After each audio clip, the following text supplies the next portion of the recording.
नमस्कार दोस्तों, बहुत बहुत स्वागत है आपका हमारे यूट्यूब चैनल पर फिर से। तो चलिए हम बात करते हैं शिक्षक भर्ती वर्ग 3 के ऊपर। मैंने लगभग वो दोस्तों बहुत सारी वीडियो अपलोड कर चुका हूं और उनमें जो कमेंट्स है वो कमेंट्स मैं आपके सभी कमेंट्स से पढ़ता हूं। भले ही मैं रिप्लाई नहीं कर पाता, लेकिन आपकी एक एक कमेंट को मैं रीड करता हूं। तो मैं जो कॉमन कमेंट्स है उन पर हम बात करेंगे। तो ये आपने रूल बुक तो पढ़ ली होगी, मैंने इसके हर पॉइंट आपको समझा भी दिया है। और अगर कुछ आपको इसके संबंध में अगर कुछ कन्फ्यूजन हो तो आप पूछ लीजिए। सबसे पहला प्रश्न है कि क्या सर जिन्होंने पुराने कैंडिडेट है, जिन्होंने अप्लाई कर दिया, उनको भी क्या फिर से कुछ करना पड़ेगा, कुछ प्रोसेस कुछ भी?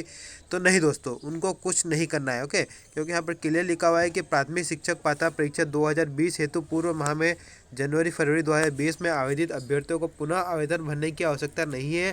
पूर्व में भरे गए एवं नवीन भरे जाने वाले आवेदन पत्र दोनों विभागों हेतु मान्य होंगे। दोनों मतलब कि ट्राइबल और डीपीआई।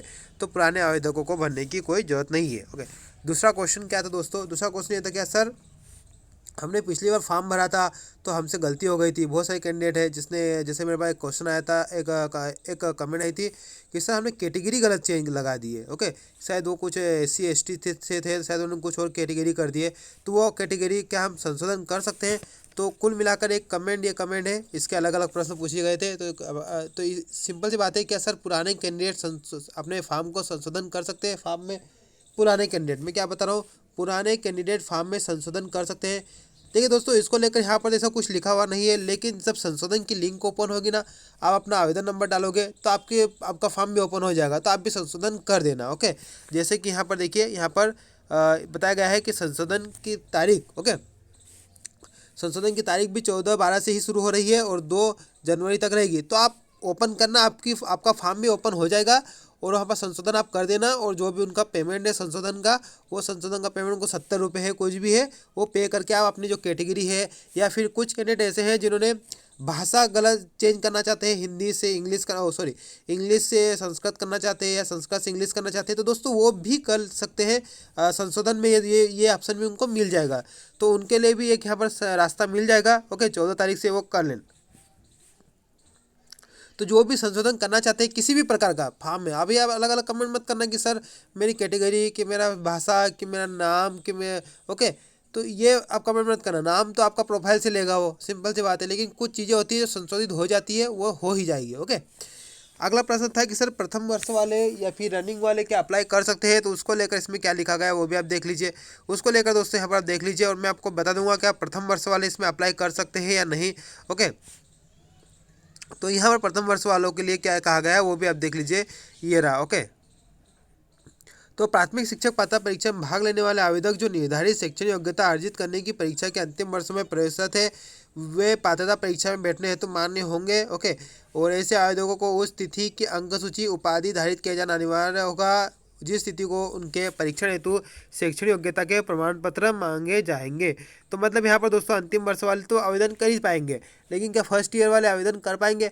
तो इसमें तो ऐसा कुछ नहीं लिखा हुआ है, लेकिन अगर आप वर्ग 1 और वर्ग 2 का अनुभव मैं आपको बताता हूँ, तो वहाँ पर बहुत सारे कैंडिडेट थे जिन्होंने प्रथम वर्ष में चल रहे थे, उन्होंने अप्लाई किया था और उनकी डिग्री कंप्लीट हो गई थी विज्ञापन आने से पहले, तो उनको भी जॉब मिल गई है, वो भी ज्वाइनिंग ले चुके हैं, तो वो भी अपने यहाँ पर अप्लाई कर सकते हैं। लेकिन यहाँ पर मेन शर्त ये है, ध्यान रखना कि जब विज्ञापन जारी होगा, वर्ग 3 का विभागीय विज्ञापन जारी होगा, तब तक आपकी डिग्री कंप्लीट होना ही चाहिए। किसी भी हालत में आपके पास डिग्री आपके होना चाहिए, डिग्री डिप्लोमा जो भी है वो आपके पास होना ही चाहिए। ओके, तो ये कैंडिडेट भी यहाँ पर बेफिक्र अप्लाई कर देना।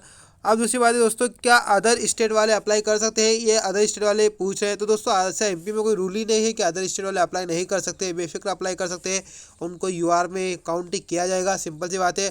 अदर स्टेट वाले गलती ये मत करना कि किसी कैटेगरी में अप्लाई मत करना कि हम हमारे स्टेट का सर्टिफिकेट लगा देंगे। इस गलती के कारण दोस्तों बहुत सारे कैंडिडेट वर्ग 1 में और वर्ग 2 में बाहर हो गए। ओके, उन्होंने क्या किया है कि अपनी कैटेगरी, अपनी जो स्टेट की कैटेगरी है, जैसे OBC है, कोई उत्तर प्रदेश का है, उसने OBC MP में भी लगा दिया। नहीं, आप अदर स्टेट में UR में काउंट हो गए तो UR ही क्लिक करना, ये गलती मत करना। बाद में अगर सिलेक्शन भी आपका होगा, अगर OBC है, SC ST में, तो आपसे जाति प्रमाण पत्र मांगा जाएगा और जाति प्रमाण पत्र के कारण आपको मध्य प्रदेश का ही होना। आप यहाँ पर फिर आंदोलन करो, कुछ भी करो। ओके, अदर स्टेट का नहीं लगता, क्योंकि बहुत सारी महिलाएं वर्ग 1 2 में चयनित हुई है, अदर स्टेट की थी, उनका अपना एक इशू था, इशू भी था वैलिड, लेकिन नियम तो ये है कि आपको MP का ही सर्टिफिकेट लगाना पड़ेगा। Okay, caste certificate.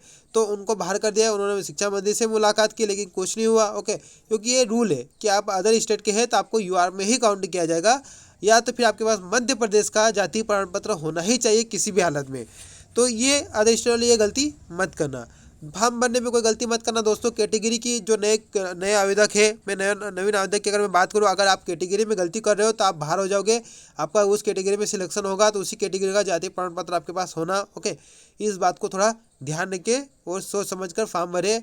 बाकी आप अपने बाकी चीज़ें तो एक्सेप्टेबल हो जाएगी, लेकिन आप कैटेगरी नाम वाम में कोई गलती मत करना। ओके, तो चलिए मिलते हैं नेक्स्ट डे में। अगर आप चैनल पर फर्स्ट टाइम विजिट कर रहे हैं तो चैनल को जरूर सब्सक्राइब करें। धन्यवाद।